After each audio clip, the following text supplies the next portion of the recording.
नमस्कार दोस्तों, मैं हूं कुलदीप जहांगीर। एक बार फिर से आपके साथ यूट्यूब चैनल में आपका बहुत बहुत स्वागत है। दोस्तों, अपन बात कर रहे थे राजस्थान हिस्ट्री के बारे में और राजस्थान हिस्ट्री में अपने टॉपिक चल रहा था मेवाड़ के बारे में। मेवाड़ राजवंश के बारे में अपन बात कर रहे थे और अब अपन बात करते हैं जो जो शासक हुआ था गुहिल वंश के बारे में। मैंने गुहिल वंश के बारे में आपको कुछ बताया था और गुहिल वंश के बारे में लास्ट अपने टॉपिक चल रहा था अल्लट। ठीक है। अब उसके बाद नेक्स्ट अपन बात करते हैं दोस्तों, छोटे शासक आते हैं जिनका ज्यादा योगदान नहीं होता। इसके बाद शासक बनता है शक्ति कुमार। कौन शासक बनता है दोस्तों? शक्ति कुमार।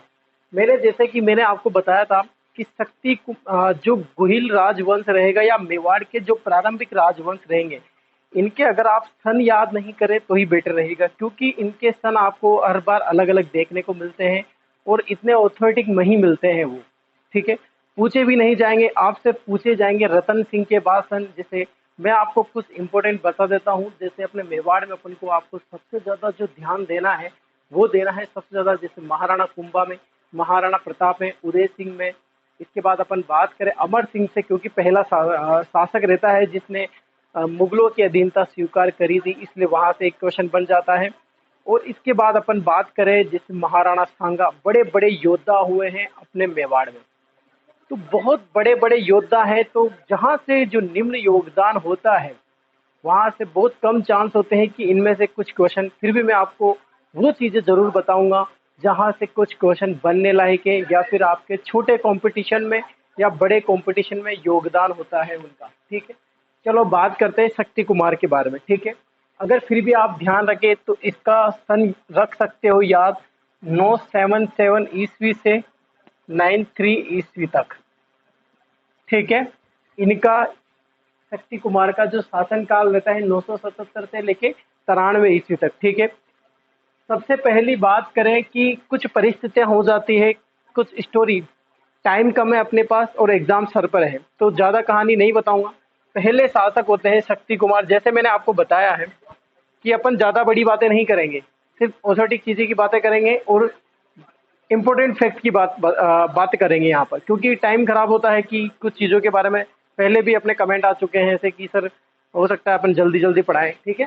चलो शक्ति कुमार के बारे में बात करें अपन, तो पहले शासक होते हैं जिनको मेवाड़ छोड़ना पड़ा।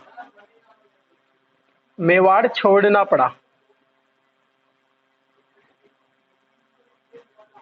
आक्रमण कर देते हैं बुंज परमार। क्या है? आक्रमण कर देते हैं, कोई परिस्थितियां रीति आक्रमण हो जाते हैं तो ये क्या कर देते हैं, मेवाड़ छोड़ देते हैं। और मेवाड़ छोड़ने पर अब देखो, मेवाड़ छोड़ा इन्होंने, मेवाड़ छोड़ा था यानी पर अब चित्तौड़ पर अधिकार किसका हो जाएगा? चित्तौड़ छोड़ा इन्होंने, पर अधिकार इनका चित्तौड़गढ़ पर अधिकार नहीं होता, क्योंकि पहले ऐसे शासक होते हैं, ये पहले प्रारंभिक चल रहे थे। गुहिल वंश से एक भी ऐसा शासक नहीं था जिनको मेवाड़ छोड़ना पड़ा था, लेकिन ये ऐसे शासक होते हैं पहले जिन्होंने मेवाड़ छोड़ा था, यानी कि वहां से चित्तौड़गढ़ दुर्ग छोड़ दिया था आक्रमण के कारण, और चित्तौड़गढ़ इनसे हाथ से निकल गया था। तो चित्तौड़गढ़, सभी पहले क्लास ज्वाइन हो गई, सभी सभी क्लास को लाइक कर दे, शेयर कर दे और जल्दी से आपको नोटिफिकेशन मिल जाता है। आज की क्लास काफ़ी दिन बाद लगी है, कोई टेक्निकल, कोई बड़े सर जो है वो बिजी होते हैं तो क्लास नहीं लग पाती है, कोई कारण होता है। अब आज से रेगुलर वही क्लास रहेगी जैसे पहले थी। तो जल्दी से जल्दी आप नोटिफिकेशन आते ही आप वीडियो को शेयर कर दिया करें। चलो, मेवाड़ छोड़ना पड़ा, चित्तौड़गढ़ पर अधिकार हो जाए। अब चित्तौड़गढ़ पर क्या है, किसी और का अधिकार होगा, तो किस पर अधिकार होता है? चित्तौड़गढ़ पर अधिकार हो जाए किसका? मुंज परमार का।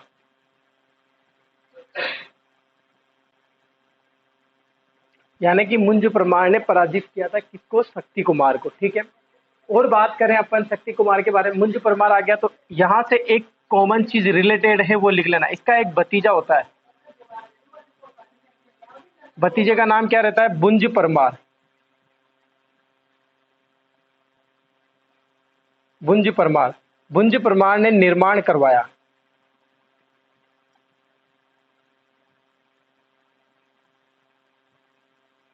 किसका निर्माण करवाया?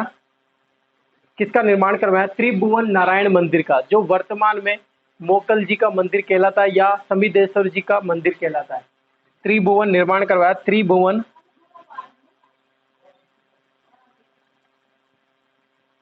नारायण मंदिर का। कहां पर? चित्तौड़ में। वर्तमान में इसे क्या बोला जाता है? वर्तमान नाम क्या है? वर्तमान नाम मोकल का मंदिर या समिदेश्वर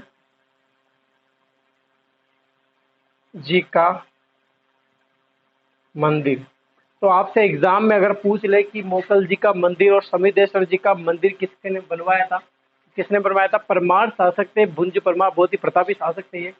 इन्होंने जब मंदिर का निर्माण करवाया था, चित्तौड़गढ़ दुर्ग में स्थित है ये मंदिर, तो त्रिभुवन नारायण मंदिर था। लेकिन बाद में इसका जीर्णोद्धार करवाया था किसने? जो लाखा का जो पुत्र होता है हंसाबाई से, याद है सभी को, वो कहानी भी अपन आगे बताएंगे। तो उसका नाम रहता है मोकल, राणा मोकल।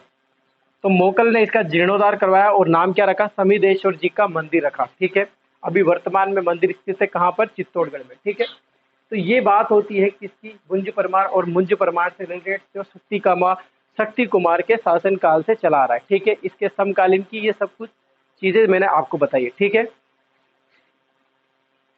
और बात करें अगर भुंज परमार के बारे में, तो ऐसा बोलते हैं भुंज परमार के बारे में कि इन्होंने नागदा में, कहाँ पर? कुंभलगढ़ प्रशस्ति, एक प्रशस्ति है कुंभलगढ़ प्रशस्ति। जो भुंज परमार और मुंज परमार, जो शक्ति कुमार की जो ये सारी जानकारी है ना, ये कहाँ पर मिलेगी? कुंभलगढ़ प्रशस्ति में मिलती है। तो कुंभलगढ़ प्रशस्ति में भी ऐसा बताया गया है कि जो भुंज परमार है उन्होंने नागदा में एक बोझसर नामक तालाब का निर्माण करवाया था। निर्माण करवाया किसका? बोझसर नामक तालाब का। कहां पर करवाया? नागदा में। कहां पर करवाया? नागदा में। और ये जो जानकारी है बोझसर नामक तालाब का निर्माण किसने करवाया था? भुंज परमार ने। ये जानकारी कहाँ मिलती है आपको? कुंभलगढ़ प्रशस्ति में। मैं नहीं बता रहा हूँ, कौन बता रही है? कुंभलगढ़ प्रशस्ति आपको बता रही है। ठीक है, तो ये होती है शक्ति कुमार से कुछ रिलेटेड बातें जो मैंने आपको भुंज परमार तक बताई। एक बार फिर से सुनना। भुंज परमार, शक्ति कुमार की बात कर रहे हैं। अल्लड़ के बाद ये शासक बनता है गोहिल वंश का। पहला प्रतापी शासक, पहला शासक होता है जिसको चित्तौड़गढ़ दुर्ग छोड़ना पड़ा और बाहर चले गए। क्यों? क्योंकि भुंज परमार ने आक्रमण कर दिया था और अधिकार कर लिया था। बाद में क्या होता है कि बाद में तो इनके पुत्र जो होते हैं वो वापिस इनको पुनः अधिकार कर लेते हैं किस पर? चित्तौड़गढ़ का, वो तो आगे बताएंगे अपन। भुंज परमार का भतीजा होता है भुंज परमार, जिन्होंने निर्माण करवाया था त्रिभुवन नारायण मंदिर का। त्रिभुवन नारायण मंदिर का वर्तमान में क्या नाम है? समिदेश्वर जी का मंदिर या मोकल जी का मंदिर कहते हैं। मोकल ने, राणा मोकल ने इसका जीर्णोद्धार करवाया था, इसीलिए ये मंदिर का नाम परिवर्तित हो गया। कुंभलगढ़ प्रशस्ति में जो एक और चीज मिलती है मुंज परमार के बारे में कि इन्होंने निर्माण करवाया था बोझसर नामक तालाब का। कहाँ पर? नागदा में, जो उदयपुर में, चित्तौड़ में, यानी उदयपुर में स्थित है वर्तमान में, जो कहाँ का हिस्सा है? मेवाड़ का हिस्सा है। ठीक है, चलो, ये बात होती है शक्ति कुमार की। अब आप इसका स्क्रीनशॉट ले लीजिए, फिर नेक्स्ट अपन बात करते हैं।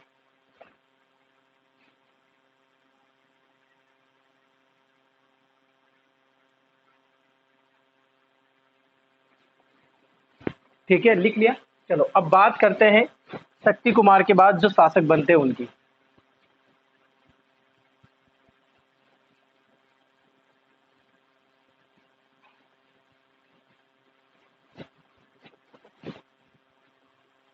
शक्ति कुमार के बाद शासक बनते हैं रण सिंह।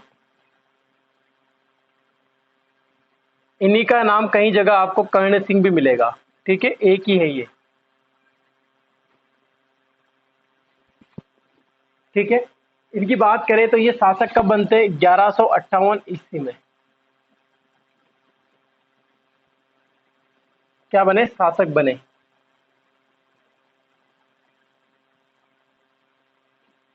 इनके समय, इनके समय गुहिल वंश दो शाखा में .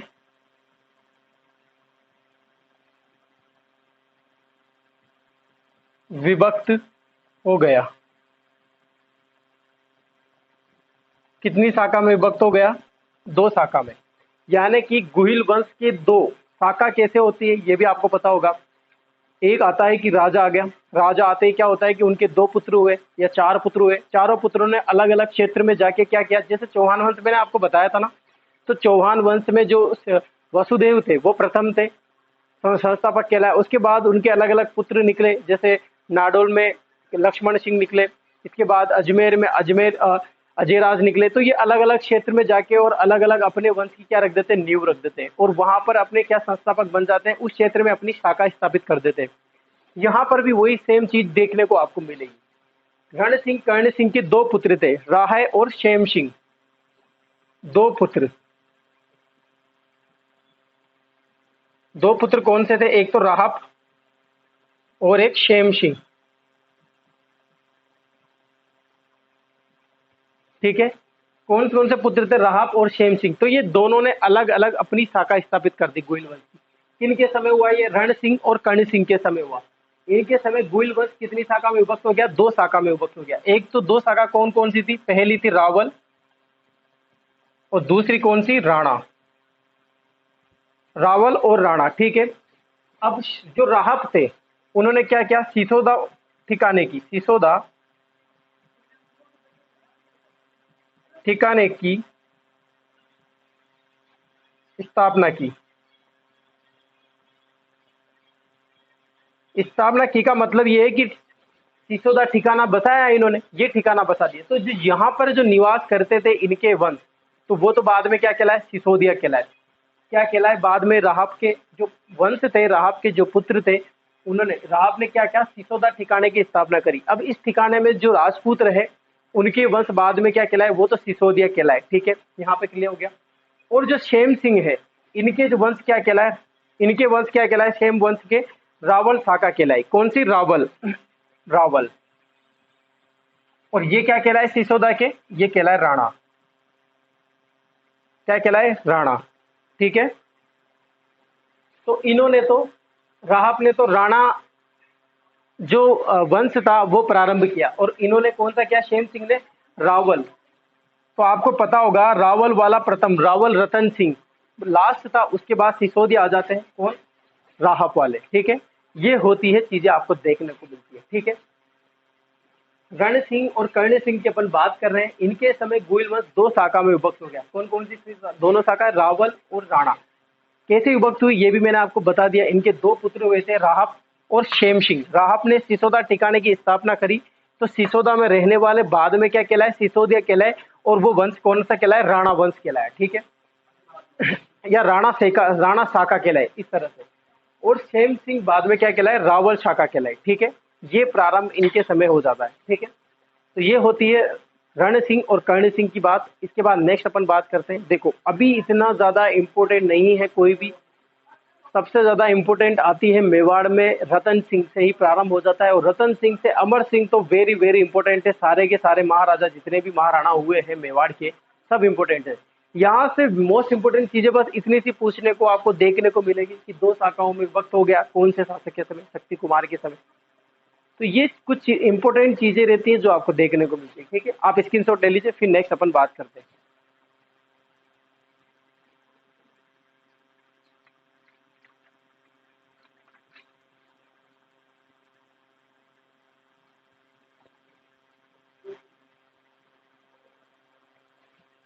तो ये होती है रण सिंह के बारे में बात।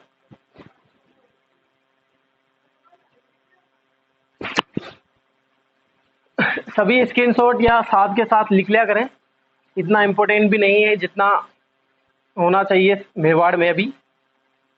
फिर भी आपको सारे राणा महाराणा पढ़ाऊंगा मैं आपको। ठीक है, अपन छोड़ेंगे कुछ भी नहीं। अगर होता तो मैं डायरेक्ट यहाँ समर सिंह पे चला जाता और समर सिंह के बाद रतन सिंह आते, तो रावल रतन सिंह की बात पढ़ते अपन। लेकिन फिर भी मैं आपको सब चीज़ें बताऊंगा जो आपके बेसिक नॉलेज में होनी चाहिए आपको, या फिर आपको जानकारी उपलब्ध हो। अच्छा लगता है कि सर हाँ पूरा पढ़ा दिया, मैटर कुछ भी नहीं छोड़ा, मैटर नहीं छोड़ा। जैसा कि मैंने आपको बताया था कि राजस्थान हिस्ट्री में जितने भी टॉपिक स्टार्ट हुए हैं सभी आपको कंप्लीट किया जाएंगे। ठीक है, इसके बाद जो शासक बनेंगे वो बनेंगे सामंत सिंह।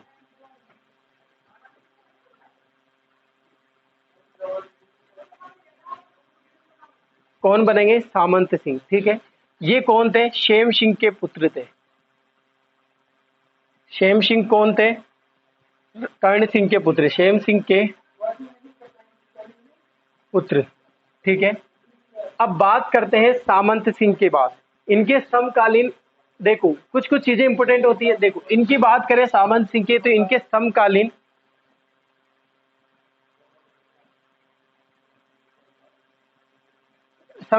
चौहान वंश के शासक, चौहान वंश के शासक थे। क्या नाम था? कीर्तिपाल। कीतु भी बोला जाता है। कहाँ के थे ये? नाडोल। नाडोल शासक कीर्तिपाल थे। ये समकालीन थे किनके? सामंत सिंह के। तो कीर्तिपाल क्या करते हैं कि इनको पराजित कर देते हैं। किनको पराजित कर देते हैं? पराजित किया तथा चित्तौड़ पर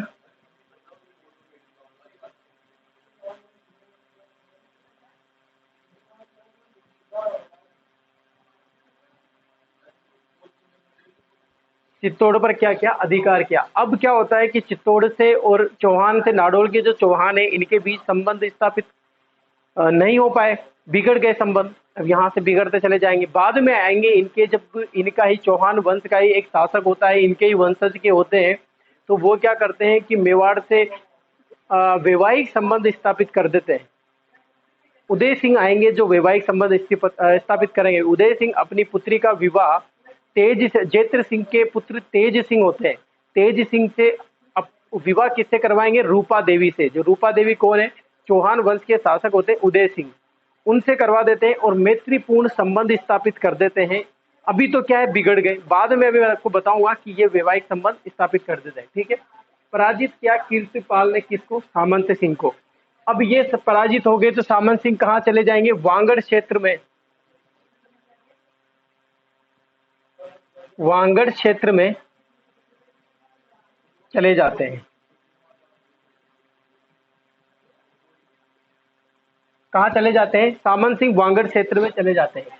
और सामंत सिंह का ही पुत्र रहता है। क्या नाम रहता है उसका? कुमार सिंह। कुमार सिंह ने पुनः मेवाड़ पर अधिकार किया।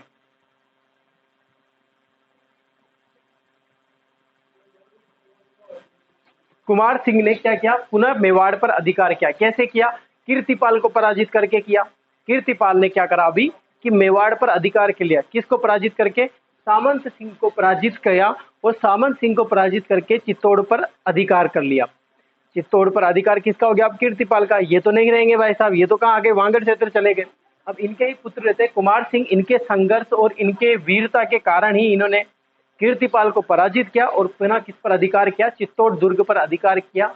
और किस पर ज्यादा? मेवा, पूरे संपूर्ण मेवाड़ पर वापस क्या किया? अधिकार किया। ठीक है, अब बात करते हैं सामंत सिंह की। कुछ बात और हो जाती। सेम सिंह के पुत्र थे, ये हो गया। समकालीन चौहान वंश के शासक, ये हो गया। पराजित किया, वांगड़ क्षेत्र पर चले गए, ये हो गया। पुत्र हो गया। अच्छा, विवाह की ओर बात कर लेते हैं अपन। विवाह, इनका विवाह हुआ था पृथ्वी बाई से। देखो इनके तो बहुत बहुत वाइफ रहती है या बहुत सी पत्नियां इनके रहती है, लेकिन कुछ पत्नियों के नाम क्यों लेते हैं अपन? नाम क्यों आ जाता है? ये कारण होता है क्योंकि महिलाओं के योगदान में बड़ी बड़ी महिलाओं के नाम आ जाते हैं। कुछ अलग चीजें होती है वहां पर देखने को मिलती है, उसी चीज की अपन बात करते हैं। तो एक पत्नी थी इनकी पृथ्वीबाई, इनसे हुआ था। ये कौन थी पृथ्वीबाई? ये थी, सुनना आप, ये अजमेर चौहान वंश के शासक पृथ्वीराज द्वितीय की बहन। इनकी बहन थी चौहान। कौन? पृथ्वीबाई कौन थी? अजमेर चौहान वंश के शासक पृथ्वीराज द्वितीय की क्या थी? ये बहन। इनका विवाह किससे हुआ था? सामंत सिंह। सामंत सिंह कौन? चित्तौड़ युग के शासक, हुइल वंश के शासक, यानी कि मेवाड़ के शासक। ये कौन? अजमेर के शासक। और इनके बीच क्या हो गए? संबंध हो गए। अपनी बहन का विवाह किससे करवा दिया? सामंत सिंह से करवा दिया। ये बात होती है सामंत सिंह की कंप्लीट बात। यहाँ से इसके बाद कोई भी क्वेश्चन यहाँ आपको बचता नहीं है। कुछ और बात करेंगे अपन नेक्स्ट। आप पहले इसका स्क्रीनशॉट लीजिए। सभी को समझ में आ रहा है? सभी को क्लियर होता चल रहा है? देखो, जितनी जानकारी आपने पढ़ी होगी, सुनी होगी ना, उससे कहीं ज्यादा जानकारी दूंगा मैं आपको। बस आप इतना धैर्य रखें कि जो इंपॉर्टेंट ज्यादा इंटरेस्टिंग चीजें जहां से आएगी मन वहां से लगेगा। अभी सिर्फ आप इतना सा पढ़े, इतना सा जाने कि क्योंकि मैं आपको वो चीजें बता रहा हूँ जो बिल्कुल जीरो है। किस कोई बच्चा ऐसा होता है कंपटीशन में जो फर्स्ट टाइम पढ़ता है जीके राजस्थान हिस्ट्री, तो उसके लिए तो मजा है ही कि हाँ देखो कितनी अच्छी चीज देखने को मिल रही है, सीखने को मिल रही है। और जो 5-6 बार कंपटीशन दे चुका हो वो तो समझेगा कि सर ये क्या पढ़ा रहे हैं अभी आप, क्योंकि वो ज्यादा समझदार हो गया। ठीक है, तो आप स्क्रीनशॉट ले लीजिए, फिर नेक्स्ट अपन बात करते हैं।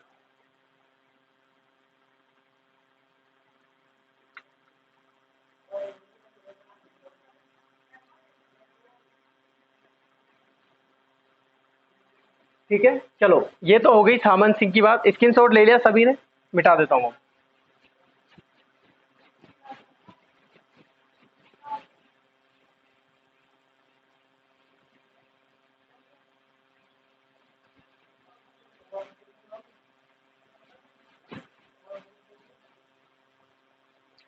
बात करते हैं अब रावल जैत्र सिंह की।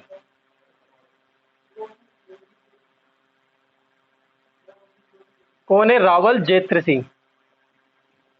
ठीक है, इनके बारे में बात करते हैं। कुछ इंपॉर्टेंट शासक है ये। यहाँ से कुछ चीजें देखने को मिलेगी जो आने लायक है आपके एग्जाम में। जैत्र सिंह इंपॉर्टेंट शासक है। ठीक है, अब बात करते हैं कि इनका शासनकाल।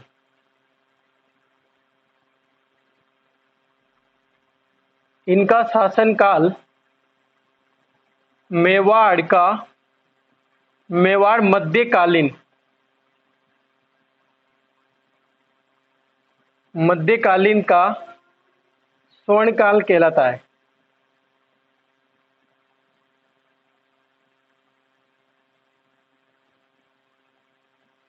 स्वर्णकाल कहलाता है मध्यकालीन मेवाड़ का, या मेवाड़ मध्यकालीन एक ही बात है। कंफ्यूज मत होना इस चीज में, लिखने में थोड़ा सा मेवाड़ पीछे लिख देना आप।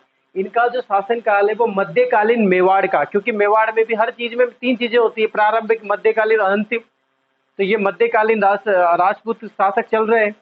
तो मध्यकालीन मेवाड़ का स्वर्णकाल माना जाता है किन का समय? जैत्र सिंह के समय। अब ये बात किसने कही? डॉक्टर दशरथ शर्मा के अनुसार। किसके अनुसार? डॉक्टर दशरथ शर्मा के अनुसार। किसके अनुसार? डॉक्टर दशरथ शर्मा बताते हैं। ये मैं नहीं बता रहा हूँ, बुक भी नहीं बता रही है। कौन बता रहे हैं? इतिहासकार रहे हैं, बड़े बड़े इतिहासकार रहे हैं अपने राजस्थान हिस्ट्री के, जिन्होंने राजस्थान हिस्ट्री के बारे में बहुत सी जानकारी अपन को दी है। अपन वही पढ़ रहे हैं, इतिहासकार की लिखी हुई चीजें अपन पढ़ रहे हैं। कुछ प्रशस्ति में लिखी हुई चीजें अपन पढ़ रहे हैं, कुछ लेख मिले हैं जिनको अपन पढ़ रहे हैं, वही तो पढ़ रहे हैं अपन। बुक क्या मिली थोड़े ना है, ये कोई लक्ष्य बुक खुदाई में थोड़ा ना मिली है, कोई दक्ष थोड़े ना मिली है। वहां पर मिले हैं अभिलेख, लेख, शिलालेख, ये मिले हैं। डॉक्टर दशरथ शर्मा ने उनको पढ़ा है। डॉक्टर दशरथ शर्मा ओझा, इनको जाना है। कर्नल जसफोर्ड ने ये पढ़े हैं। उसके बाद अपने आइडियाज दिए हैं, अपने अपने तथ्य उन्होंने सामने रखे हैं, तब जाके अपन ये पढ़ रहे हैं। तो डॉक्टर दशरथ शर्मा इसी चीज में आ जाते हैं। और डॉक्टर दशरथ शर्मा बोलते हैं कि मध्यकालीन का स्वर्णकाल, इनको पढ़ा होगा, इन्होंने जैत्र सिंह को पढ़ा होगा, बहुत बड़ा योगदान है इनके समय। चित्रकला भी निकल के आए, ग्रंथ भी निकल के आए। तो उन्होंने बोल दिया, क्या बोल दिया? मध्यकालीन मेवाड़ का स्वर्णकाल माना जाएगा इनका, जैत्र सिंह का समय। और जैत्र सिंह का समय क्या कहला है? क्या कहला है? डॉक्टर दशरथ शर्मा के अनुसार स्वर्णकाल कहला है। ठीक है, ये बात होती जैत्र सिंह की कुछ। ठीक है, आप सभी जितने भी क्लास में ऑनलाइन आए, प्लीज वीडियो को शेयर कर दिया करें। बस इस परिवार में, इस ग्रुप में जो है सब कुछ आप ही है। अगर टीचर कोई मेहनत करता है तो आपकी वजह से करता है। अगर आप जो है सीरियसली नहीं लोगे किसी भी चीज को, तो टीचर भी नहीं लेगा। चाहे आप ऑनलाइन पढ़ो फिर या फिर ऑफलाइन पढ़ो। आपको पता होगा आपके रेगुलर टेस्ट सीरीज चलाई जा रही है। जो ग्रुप में जुड़े हैं उनको टेस्ट सीरीज दी जा रही है, रेगुलर टेस्ट बने हुए हैं फ्री में। कोई पैसा लिया जा रहा है क्या आपसे? नहीं लिया जा रहा। मुझे पता है, मैं जानता हूँ, जब तक आदमी पैसा नहीं देता तब तक काम नहीं करता। जब तक पैसा नहीं देगा वो, जब तक मेहनत भी नहीं करेगा। या तो फिर आप पैसा देना शुरू कर दें। तो क्या करें फिर, आपके लिए क्या बोले। आप इतनी सी चीज़ नहीं करते कि आप लाइक का बटन नहीं दबाते हो, शेयर नहीं करते हो, और अपने दोस्तों यारी दोस्तों को इतना भी नहीं बताते होंगे कि आप इस ग्रुप में पढ़ा करें, या फिर इस चैनल में आप देखा करें, इसमें अच्छे अच्छे सर टीचर या पढ़ाते हैं, बहुत मेहनत करते हैं वो आपके लिए। ये सब चीज़ें आप बताओगे तो ही आगे बढ़ेंगे सब कुछ। चलो और बात करते हैं अपन। एक और चीज आती है इसमें, भूताला का युद्ध होता है। कब होता है ये? 1227 में। देखना इधर, 1227 की बात आती है, और क्या होता है? भूताला का युद्ध होता है।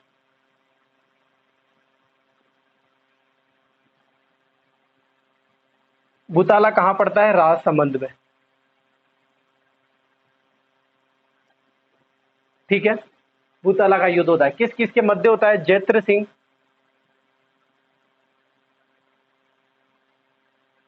जैत्र सिंह वर्सेस इल्तुतमिश। इल्तुतमिश कौन? दिल्ली का शासक। ठीक है, और इधर जैत्र सिंह जो भाई साहब है, वो कहाँ के शासक? वो कहाँ के शासक? मेवाड़ के शासक। तो इस युद्ध में बहुत जबरदस्त युद्ध होता है ये भूताला का युद्ध। बहुत सी चीजें इसमें क्षतिग्रस्त हो जाती है। देखो यहाँ पर समझना, इस टाइम जैत्र सिंह के समय जो राजधानी थी वो हुआ करती थी, कौन सी? नागदा राजधानी हुआ करती थी। ठीक है, तो ये युद्ध होता है। तो भूताला, नागदा, राजसमंद, ये तीनों चीजें कंफ्यूज वाली हैं कि यहाँ पर ही कॉमन पड़ती है। तो जब ये युद्ध होता है तो जैत्र सिंह इसमें क्या हो जाते हैं? विजय हो जाते हैं, और ये क्या हो जाते हैं? पराजित हो जाते हैं। ये विजय हो जाते हैं और ये क्या हो जाते हैं? पराजित हो जाते हैं। यानी कि जैत्र सिंह ने किसको हराया? इल्तुतमिश को हरा दिया। ठीक है, इतनी सी बात आपको समझनी है। इसके बाद क्या होता है कि यहाँ से नोट लगाता हूं मैं, चलो नोट लगा के लिखा देता हूं। यहाँ से क्या होता है कि नागदा पूरी तरह क्षतिग्रस्त हो जाता है। कौन? नागदा पूरी तरह क्षतिग्रस्त हो जाता है। अब डिजाइन बिगड़ गया, किसी चीज का डिजाइन बिगड़ गया तो बदलो इसको भाई। दुकान मान लो टूट जाती है तो अपन दूसरी दुकान बनाते हैं, या जब तक वो डेकोरेट नहीं होता थी हो जाती, या फिर अच्छी नहीं बन जाती, जब तक अपन दूसरी जगह काम चलाना पड़ता है। तो नागदा पूरी तरह क्षतिग्रस्त हो जाती है। नागदा पूरी तरह क्षतिग्रस्त हो जाती है।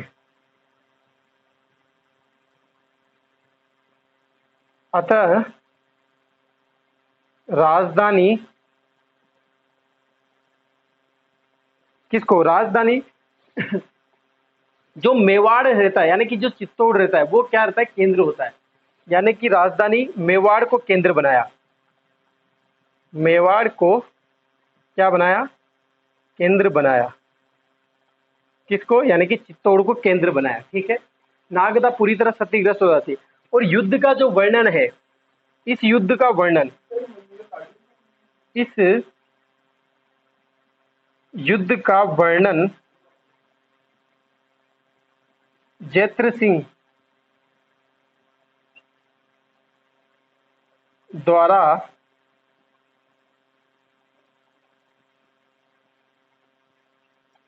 रचित ग्रंथ। कौन सा ग्रंथ है? हमीर मद मर्दन। इस युद्ध, कौन से युद्ध के? भूताला का युद्ध जो होता है, भूताला का जो युद्ध होता है, इस युद्ध का वर्णन जैत्र सिंह द्वारा रचित ग्रंथ हमीर मद मर्दन, हमीर मद मर्दन द्वारा मिलता है।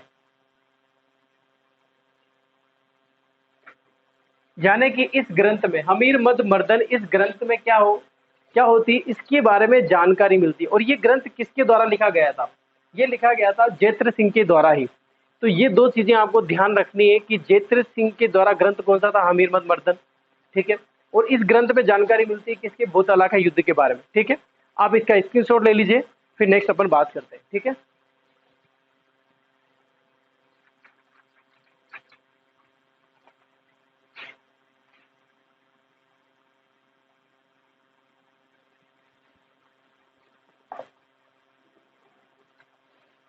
चलो। तो ये होती है बात जैत्र सिंह के बारे में। कुछ इंपॉर्टेंट चीजें आपको ध्यान रखना है। एक तो जैत्र सिंह ने किसको पराजित किया? इल्तुतमिश को। और अपना केंद्र किसको बनाया, चित्तौड़ को अपना केंद्र बना लिया, नागदा से हटा के वापिस।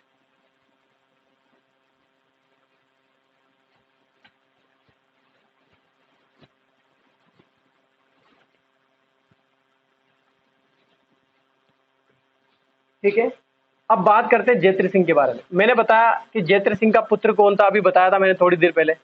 इनका पुत्र है तेज सिंह।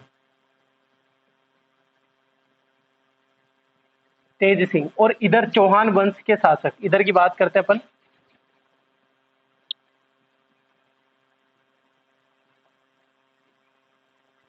वंश के शासक क्या नाम रहता है, उदय सिंह। अभी बताया था थोड़ी देर पहले, उदय सिंह की क्या होती है, पुत्री। पुत्री का नाम क्या है, रूपा देवी। पहले ज्यादा बड़े बड़े नाम नहीं हुआ करते थे, दिमाग में भी नहीं थे, तो अधिकतर आपको नाम यही मिलेंगे, रूपा, पूजा। पूजा भी नहीं मिलते थे, रूपा, रूपी, यही इतने से कॉमन से नाम है, आपको ज्यादा परेशानी नहीं होगी। तेज सिंह, तो तेज सिंह का इससे क्या हो जाता है, विवाह हो जाता है। विवाह किया तथा मैत्रीपूर्ण संबंध स्थापित किए। संबंध बिगड़े हुए थे पहले, मैत्रीपूर्ण संबंध बनाए।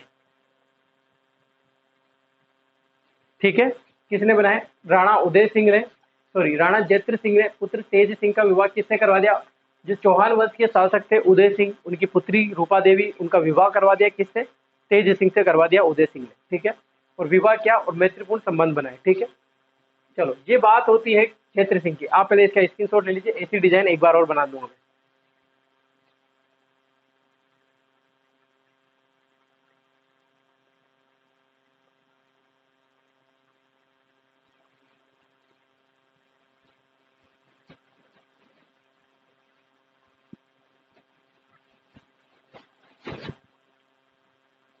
ठीक है, देखो जैत्र सिंह, एक तरफ आएगा जैत्र सिंह और एक तरफ आएगा नसरुद्दीन। एक शासक था नसरुद्दीन महमूद। नसरुद्दीन महमूद को या इसके सेनापति को, सेनापति कौन रहता है इसका, बलबन। बहुत ही खतरनाक सेनापति रहता है बलबन। ठीक है, तो जैत्र सिंह ने किसको पराजित किया, बलबन को पराजित किया।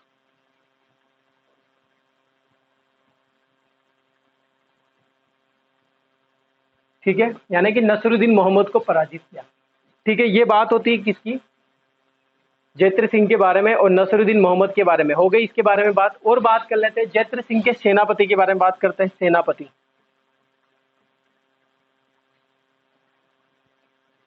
क्या नाम थे, मदन व कमल। ठीक है, कितने सेनापति थे, मदन व कमल। ये बात आती है कौन सी, जैत्र सिंह के बारे में। ठीक है, अब इनको एक उपाधि भी धारण थी, उपाधि, इनकी उपाधि थी एक, धारण कर रखी थी इन्होंने, रण रसिक। रण रसिक किसके अनुसार, डॉक्टर ओझा के अनुसार।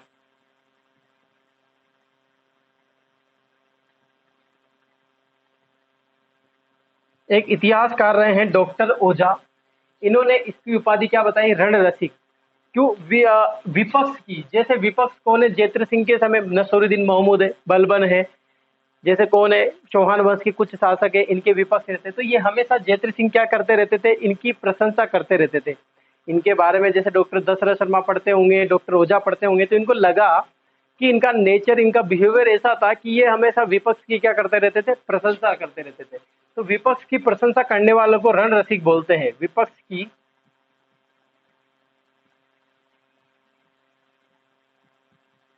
प्रशंसा के कारण। ठीक है, ये होती है जैत्र सिंह के बारे में कंप्लीट पार्ट। ठीक है, और कुछ जानकारी इनके बारे में नहीं मिलती है, हो गई लगभग कंप्लीट बात। ठीक है, आप इसका स्क्रीनशॉट ले लीजिए। समझ में आ रहा है ना सभी को, कोई भी प्रॉब्लम नहीं हो रही है किसी को भी किसी भी प्रकार से। अगर आपको मेवाड़ पढ़ने में कोई समस्या या फिर कोई उलझन पैदा हो रही है तो आप मुझे जरूर बताएं, और आपकी प्रॉब्लम मुझे जरूर बताएं। ठीक है, अगर आपको, बहुत से स्टूडेंट ऐसे होते हैं जो बाद में क्लासें देखते हैं, आप डिस्क्रिप्शन पर जाइए, लिंक पर जाइए, आपको सारी क्लास वहीं पर उपलब्ध मिलेगी। मेरी राजस्थान हिस्ट्री की सभी क्लास आपको वहाँ मिलेगी। मैं सब कुछ पढ़ा चुका हूँ, बस एक सभ्यता ही छोड़ रखी है मैंने। और उसके बारे में मेवाड़ राजवंश छूटा हुआ है जो भी चल रहा है, ये हो जाएगा। इसके बारे में सभी राजवंश में पढ़ा चुका हूँ, किसान आंदोलन में पढ़ा चुका हूँ, 1857 की क्रांति में पढ़ा चुका हूँ।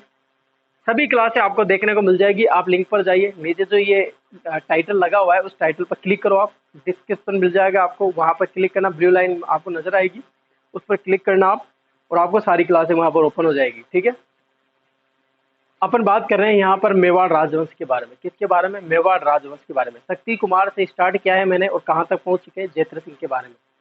जो बच्चे लेट हो जाते हैं उनके लिए ये उपलब्ध है कि क्लासें हम वहीं पे रखते हैं, आपसे कोई भी शुल्क नहीं लिया जा रहा है, निःशुल्क आपको कोर्स सब्जेक्ट पूरा कराया जा रहा है। एक मेहनत आपकी रंग लाएगी, बहुत बड़ा योगदान होगा इन क्लासों का। आप देखोगे कि सारे क्वेश्चन आपके मिलेंगे। ठीक है, आप स्क्रीनशॉट ले लीजिए। एक और तेज सिंह के बारे में बात कर लेते हैं, फिर अपन क्लास को खत्म करेंगे।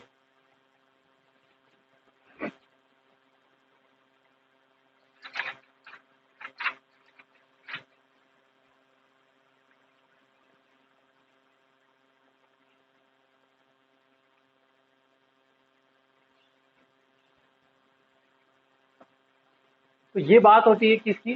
जयद्रथ सिंह के बारे में। ठीक है,